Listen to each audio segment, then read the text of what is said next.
Money is the answer of everything. Ilan ba ang problema natin na pagsusolusyonan ng pera? Ilan-ilan ang ating mga problema na pera lang ay yung sagot. May kasabihan pa nga eh, kung wala ka daw pera, wala ka rin daw kwenta. Guys, naniwala ba kayo sa mga langgam? Sino ang nakakakita ng mga langgam na nagdadala ng isang butil na bigas at para silang mayroon silang pinuno at leader? Madami sila. Binubuhat nila yung isang butil ng bigas para madala doon sa kanilang bahay.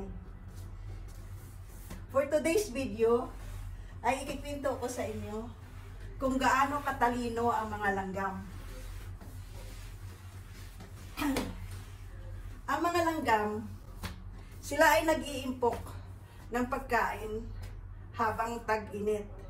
Kasi pag tag-ulan, sila ay nagtatago doon sa kanilang bahay. Diba? Ang bahay ng langgam, madami doong nakaimpok ng pagkain. So, minsan, mas mabuti pa yung langgam kaysa tao.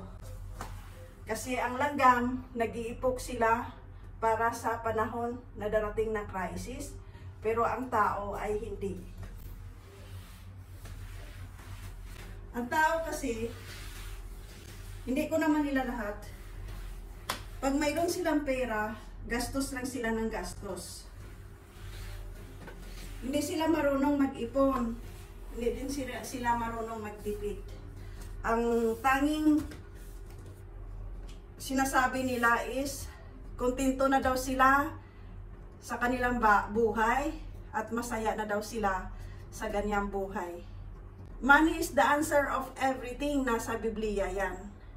Kaya sana, maisip nating lahat na tayo ay magtrabaho, mag-ipon, kumain, mag-enjoy syempre. Alam nga naman hindi natin enjoyin yung pinaghirapan natin. Diba? So,